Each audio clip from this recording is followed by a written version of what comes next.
Good day, podcast community. PeteKane here, podcast Pete, and community coach and author. And I have another author on the podcast that it's beautiful when authors get together because there's always a story behind a book. So, Maureen, tell our viewers who you are, what you do, and who you serve, and then we'll get into our podcast. All right. Well, thank you so much for having me, and good morning to you, and good morning to all our listeners. My name is Maureen Gisharu. My background is in healthcare as a family nurse practitioner. I also serve in the military, which is an honor to serve the country. And Mhm. I'm also an author of the book Imagine as Your Best Self. Ooh. You have to get the coffee. I love And I am excited to be here. And we also run, I'm a part of administrator of Morena Home Care Agency. awesome. So, when I've been around people, and they'll sometimes say when they know I wrote a book or two, they'll say, "Yeah, I've always wanted to write a book." And I say, "Well, why haven't you?" "Oh, someday." So, tell our viewers, like, when you came up with the idea, what was that process like? Because it does take discipline to start and finish a book. So give our viewers an idea of that journey for you. Well, for me, I never thought I was going to write a book. So for me, it was an inspiration. My background is I'm a Christian, so it Hmm. was inspiration from a vision from God. At Hmm. that time, I was going to church and doing the religious thing, but I didn't have the relationship with God. So Hmm. when He gave me the vision, I kind of put it aside. I was like, no. How about you give it to my sister? She's the A student. How about you give it to my other siblings? They're the more social. I'm more the introvert. Why me? So Hmm. it was a wrestling. And then a few bucks later, after I developed the relationship with God, it was clear that He doesn't choose the people who look like they're complete. He chooses you so He can mold you. So this time, I was obedient, and as soon as He told me, I just started working on it. For me, is I'm very driven and goal oriented. So for me, putting those deadline really helped me, and also creating, because I was also juggling school and work. So really setting time like 30 minutes every day, and also having my eldest sister, accountability person to kind of keep me on track. Ooh, that's so good because I have a person in my church, and we were going. He's written several books, and we were having a conversation, and I just was at that point where accountability does matter, and so I would write every morning, and I would text him that I finished my writing. So tell me about accountability. For the viewers that haven't written a book, that want to write a book, how did accountability help you to complete the book? Uh, First of all, accountability, it keeps you vulnerable because you have to be open for somebody else to pour to you, to challenge in you. Like you said, you put this deadline. You say you're gonna write today for 30 minutes. Why didn't you write that? So there's the vulnerability there. There's the accountability holding in you to your standard. But mostly, what they do is they really help you and guide you to make sure that you are focused, and you stay attuned to whatever goals or deadline you are. So accountability, it's very, very important. Hmm. Mhm. What do you think? You're in a servant role, serving seniors, serving veterans.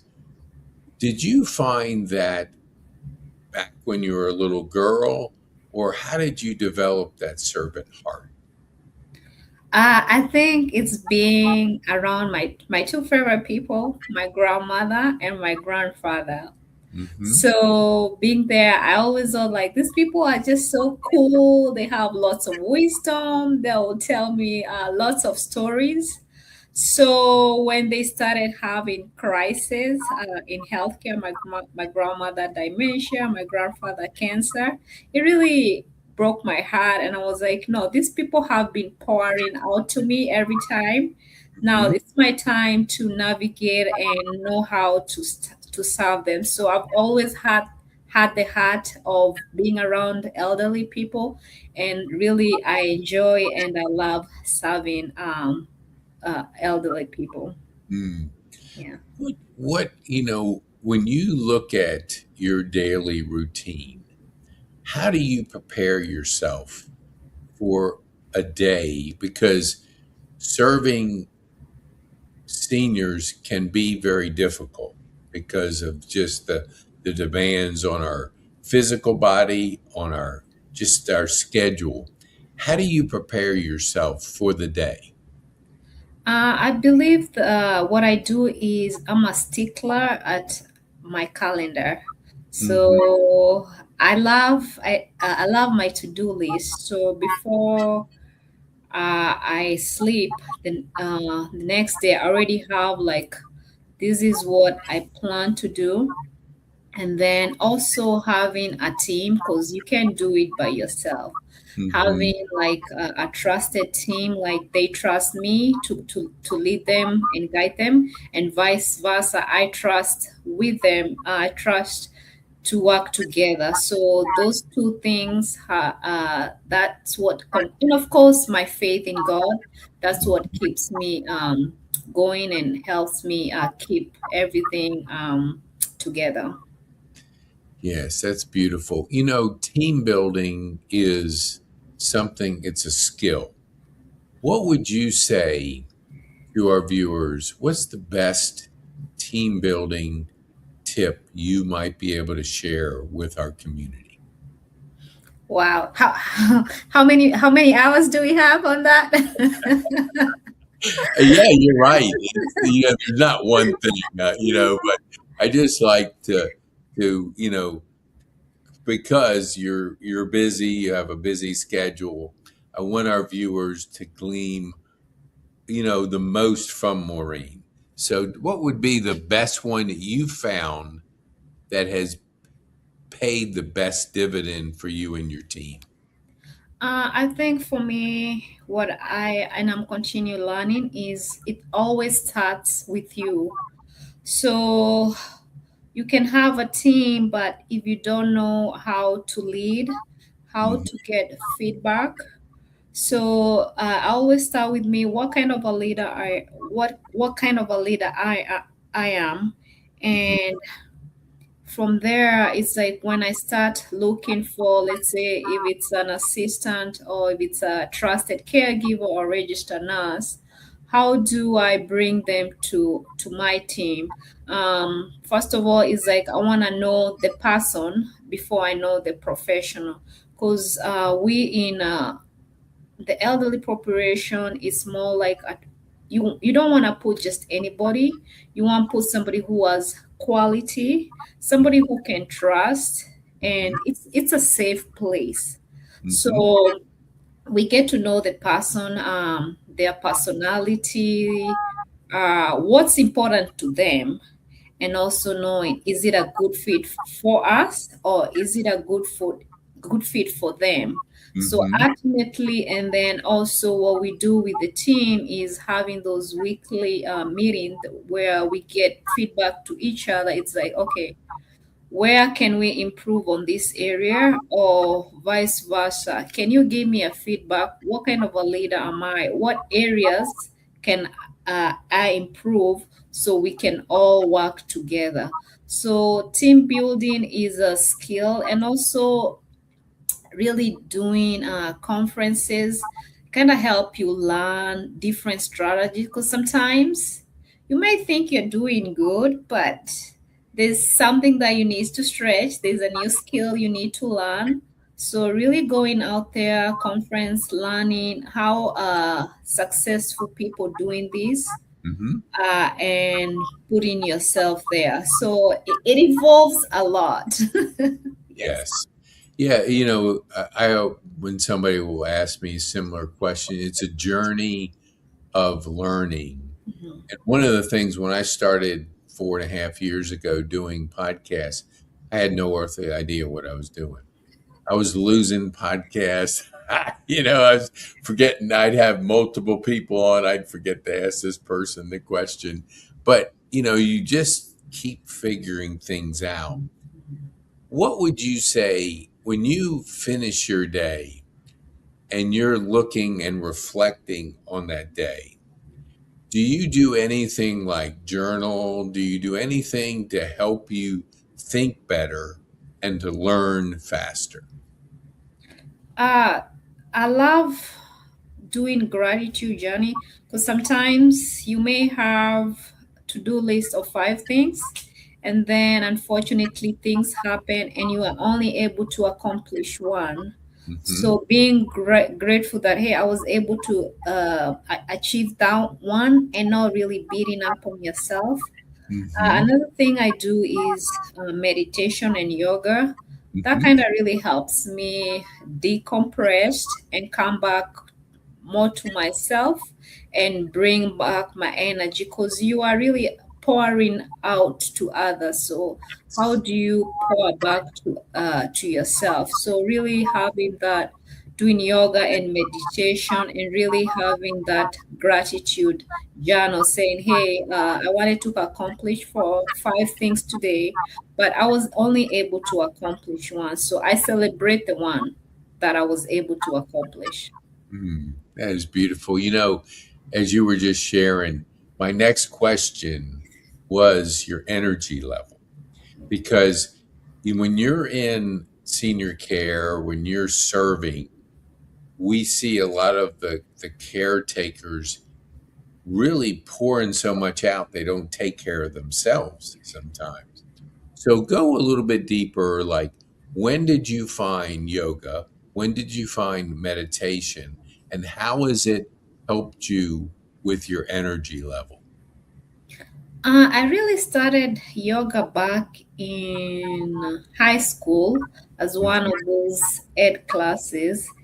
And at, at that time, I thought it was just a fun hobby thing to do. Mm-hmm. But when I realized it was actually really doing something to myself. So it was building strength, it was being able to get back to myself, rejuvenate, and it really gave me a sense of stability. And it also a time where I put my phone away. There's no distraction. It's where like I am pouring to myself. I am strengthening those muscles. So that's how I found yoga. And then I realized the importance of really exercising, because it really it gives you those endorphins, and gives Yes. you that energy. So that's how I came about yoga. And from then, even I remember one of my nephew, one time my sister, I have different color of yoga mats, and so that's the first thing I will do when I get up. So one time, my nephew, I don't know, for some reason, got up before me, and somebody took my mat away. And he said, who took my auntie's mat? Like, that's what she does. So I didn't even know. I was just doing it, but I didn't know like there were people watching me too. So Yes. it was very interesting. So, and now also now being an adult, juggling different things, Yes.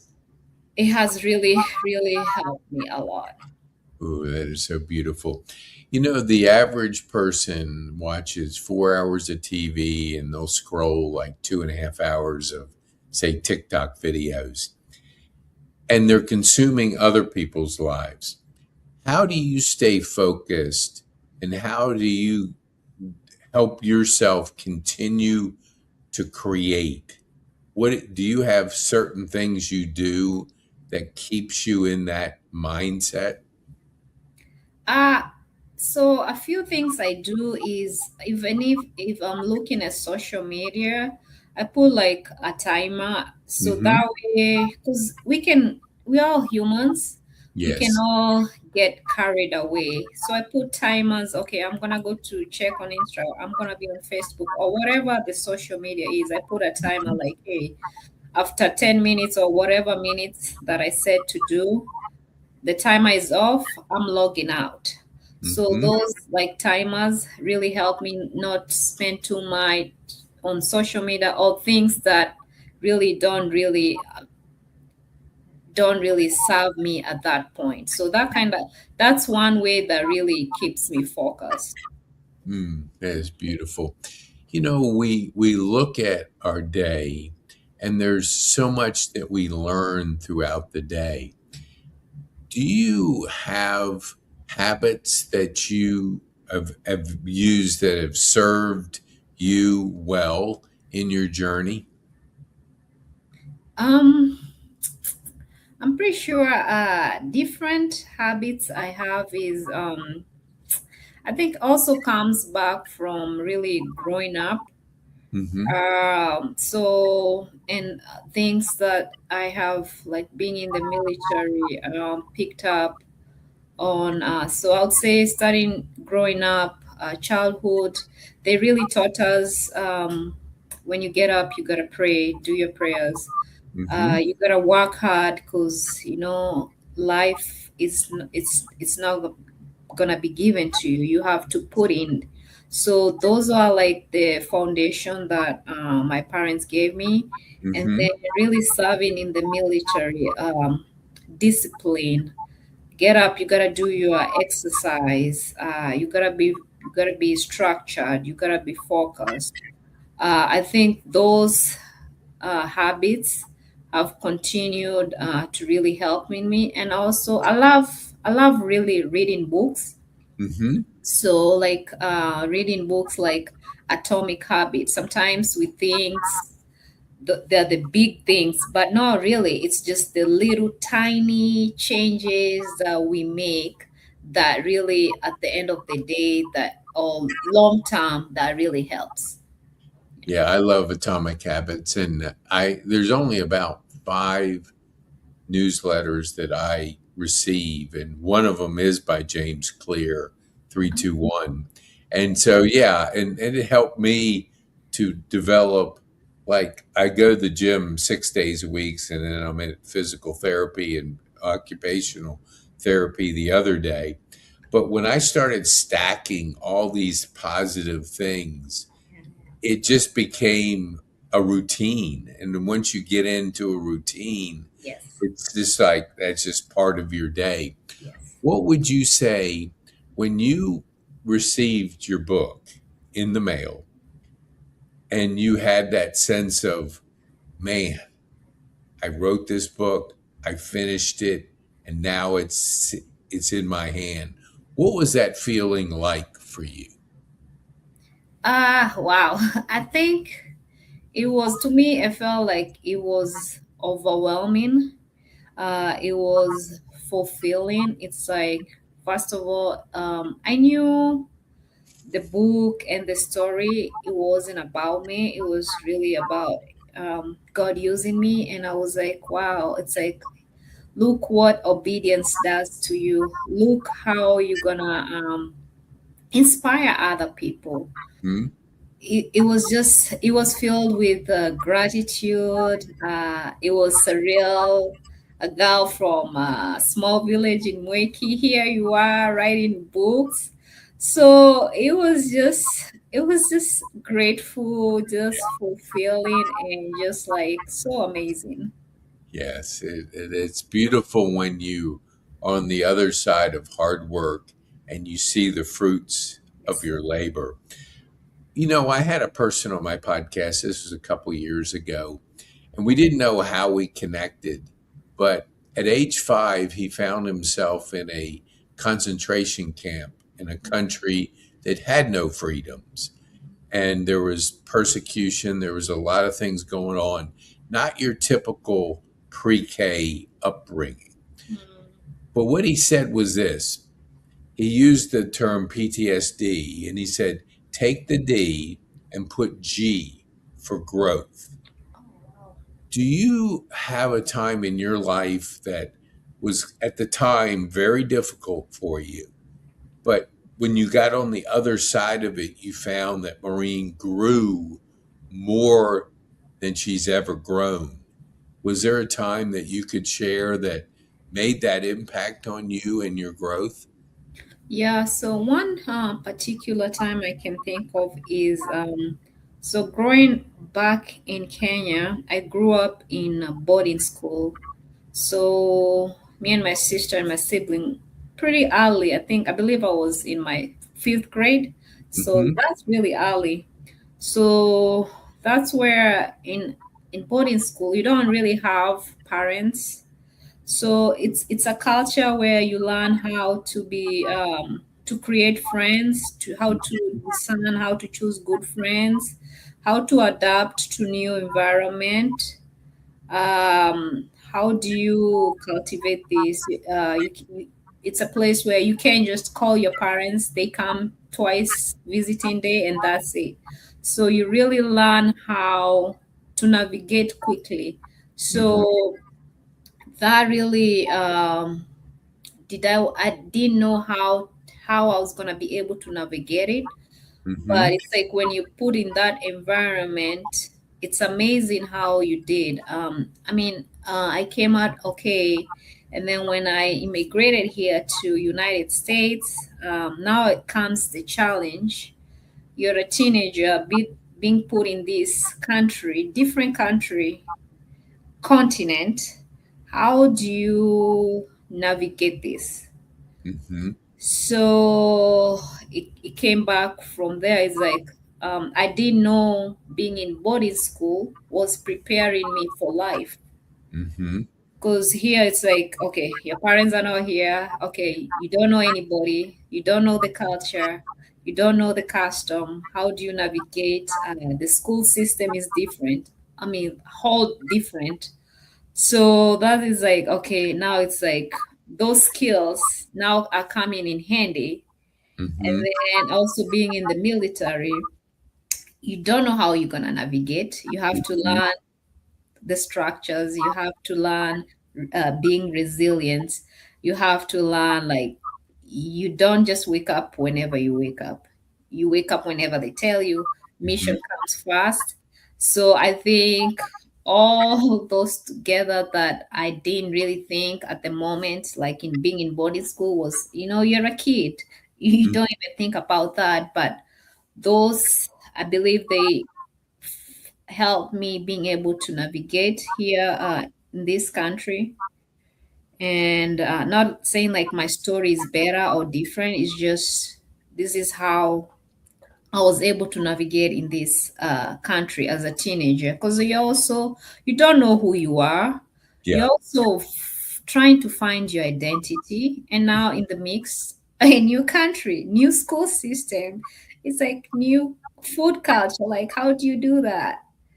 But in all that, it's amazing how everything just comes together. And I believe, like, really resilience, if I had to say anything, that's one thing that really stands out to me. That is beautiful. You know, when I met you at the senior event, I always impress when people are just welcoming, kind. What is a relationship tip that you could share with our viewers that you've learned in your journey that kind of gives that openness and that connection to people? Do you have anything that you would be able to share with our viewers? I would say, like, there's something about smiling that Mm-hmm. really connects to people. Yes. So that's one thing. Smile more. I'll say another thing is be kind. Yes. I'll say being authentic, be yourself, Yes. and also really learn to get to know who the person is, because I was more interested in knowing who Pete is. And then you told me you have a podcast, and I'm like, no, I want to know who you are. And that's how we really started Yeah. talking. And it's through talking, through having those conversations that you get to know me and I get to know you. So I would say those are the three things I would say. Ooh, that's beautiful. You know, we learn so much in our journey as we, just navigate life. If you had to give a 20-year-old Maureen a tip that you have learned that you want to share with your 20-year-old self, what would that be? Wow. I would say, first of all, I used to be a worry. I used to worry about a lot, Yeah. a lot. So I would tell Maureen that don't worry, everything's gonna be okay. I would say also you don't have to have everything figured out or Yeah. everything get together. I would say everything will work out. I will say sometimes you're quick to want to finish one thing and complete and do the other one. Like, for example, it's like when I completed my first book, I was like, oh, now I know the process of editing, refining. Like, I'm so quick. I'm like, now I can write another book. I'm like, no, no, no, no, no, no. Take time to celebrate, Yes. nurture yourself. Make sure you know what season you are.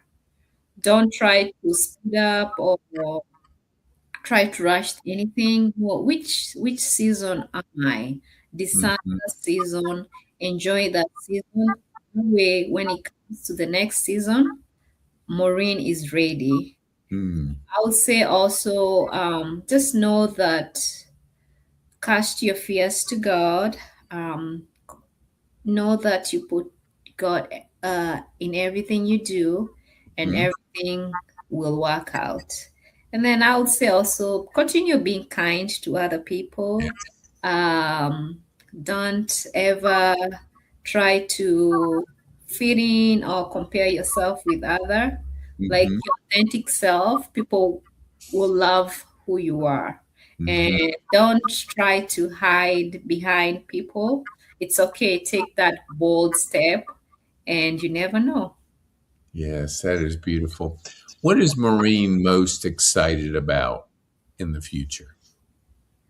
I think I'm excited to know what's my next chapter gonna be like.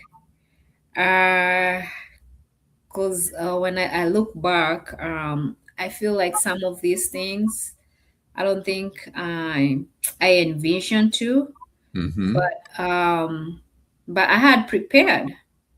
So what I am looking forward for the future is I'm excited to see what's next, whether it's in my business, whether it's in my relationship, how to grow, any other opportunities. I'm Hmm. excited, but more like continue growing, continue getting yourself in that uncomfortable places, Hmm. because that's when the growth comes, that's when the stretch comes. Continue going to networking and meeting people like Pete. Yeah, So I am excited of what the future holds. Yeah. it's beautiful. Yeah. We see technology changing the world we live in, and I serve over at Kennesaw Mountain High School with these are sophomores now. They were freshmen last year, and they don't have like the perspective that you and I have lived life and understand all that. How are you how are you embracing a changing technology like AI? And what advice would you give to a younger person just kind of starting their career out? First of all, I'll say you can't fight change. You just have to learn to embrace it, Mhm. just step by step. A good example is when I used to work at the hospital. We did paper chatting, and we were so comfortable with it. And then came the transition where everything had to be electronic. Mm-hmm.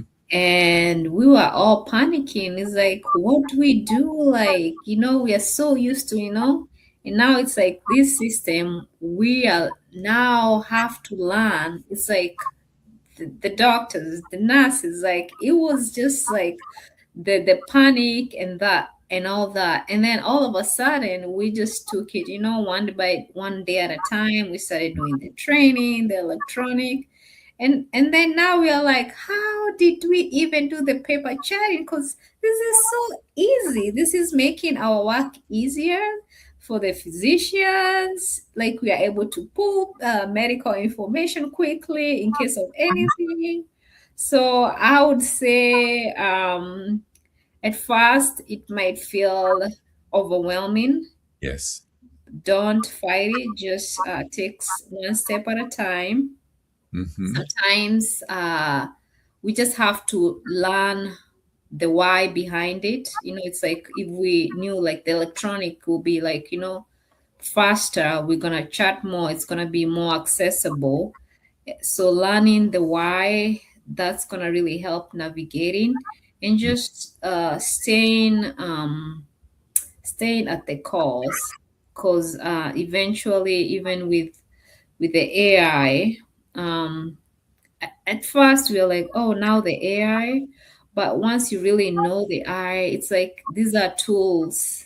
They're gonna, instead of working 5 hours, it's gonna help you cut hours, 2 hours. You're gonna have more, maybe if you have a family, more time with your family, more time with yourself. So learning the why before, instead of just like, hey, the why, AI, or the electronic, now we are moving that. I think that's how we all gonna be able to navigate through, because change we're always gonna get change. We just Yes. have to learn to embrace the change and adapt to it and be flexible. That is so good. We learn from our,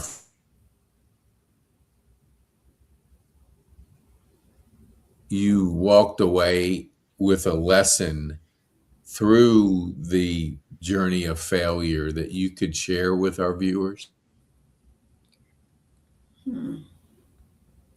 I think it froze a little bit. Can you repeat the Yeah. question? We learn through our failures. Was there a time in your life that you failed at something, but you walked away with a valuable lesson that helped Maureen get stronger? Oh yeah. I continue to fail. Mhm. That's part of life. Uh, Mhm. and I think I read one of the books. I think it was, I can't remember the author, but it was saying the most successful people are with the ones with failures. Mhm. So I remember when I joined the military, I was really feeling like I wasn't the most physical person. Mhm. So I would, let's say, would run 5 miles and I would not be able to make it, or do different tacticals. Mhm. And I'll see some of my fellow soldier be able to complete the task, and I would not be able to. And it really started weighing on me. And I remember along the way, one of my friends, colleague that we call them battle buddies. Uh-huh. She kept encouraging me. He's like, "You can do this. It's not the end. You got this."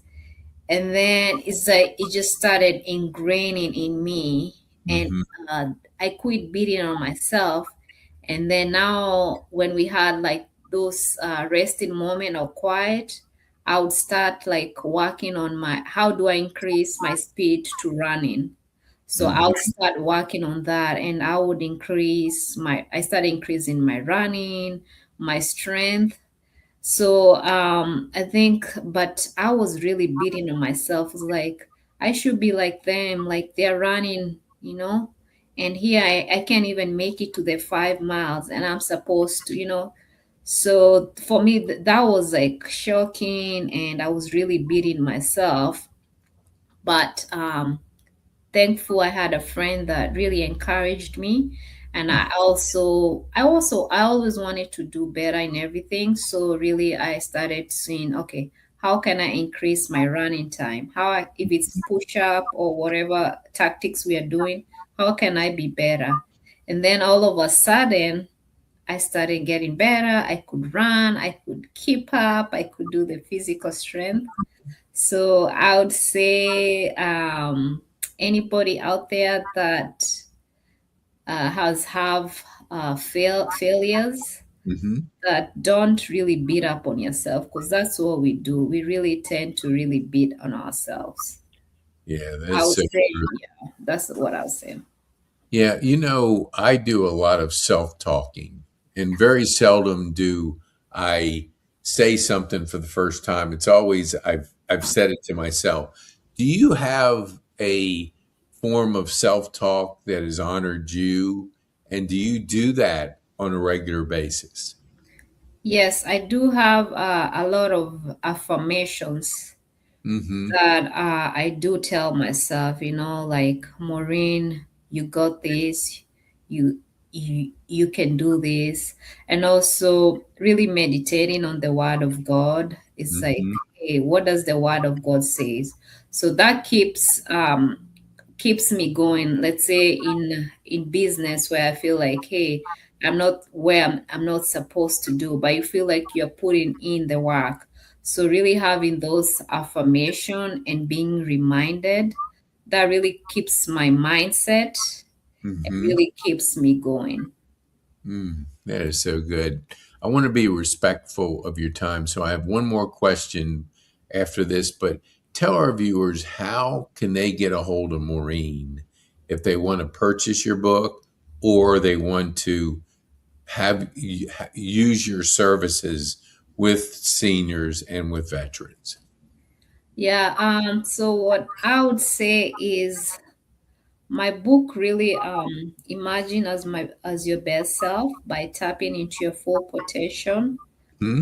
The three core messages is really, the first one is the power of your voice. So whatever your background, your nationality, or your personality, your voice have the power. So I would say that would be like the first thing that they would get on the book. The second one is betting on yourself. Nobody's gonna come out there. You have to believe in yourself before believe in you. So start that business, write that book, whatever it is you have really bet on yourself. Mm-hmm. And the last thing is really on resilience. We are all resilience in our own unique wealth. So Yes. those are the three takeaway on my book, and Mm-hmm. it's available currently on Amazon. Mm-hmm. It's also available in Barnes and Noble, and also available through my website, www.imagineasyourbestself.com. Mm. So, and also for Morena Home Care Agency, if they need help with their loved ones, veterans or seniors, they can visit our website, www.morenahomecare.com, and Mm-hmm. we'll be honored to help them with their loved one or help them navigate to other resources that they may need. Awesome. And if you're listening to this and you're driving, we don't want you to have to write and drive. We'll put in the show notes what Maureen just shared with you so you can click, get her book, be able to, find out more about her services so you can have her and her team come in to help you and a loved one. So keep that in mind. and share this with people you know that want to meet Maureen. Because when you find people that have that heart to serve or in there serving and making a difference in the community, we never want that to be a best kept secret. So get out there and share this, and we appreciate you there. So, Maureen, what would be the one thing you would want our viewers to take home from our time on this podcast? The one thing is, I would say actually, first of all, thank you so much for having me and the time here. The second one is, I would say, it's kind of hard to talk about everything. I would say, really, get my book. Just even if it's not for yourself, you can buy it to your kids. Especially, I have a heart of serving elders and generations. And I will also say that be part of a community. There's Yes, something about a community because we can in this life we need each other. So be yes. part of community, be part of serving. I would say one of my favorite quote that I would end with is as Maya Angelou says, when you get, you give. When you learn, you teach. Mm, So I would say, whenever you get little, just give. Whenever you learn something, teach, and also continue serving in whatever facet. You may not be able. I think Mother Teresa says, you may not be able to feed 1,000, but you can feed one. mhm. It only starts with one, and it only takes one to be able to serve others and make that impact. Ooh, that is so good. Maureen, thank you so much for taking the time to be on the show and to share your journey with our community and our viewers. We appreciate you very, very much.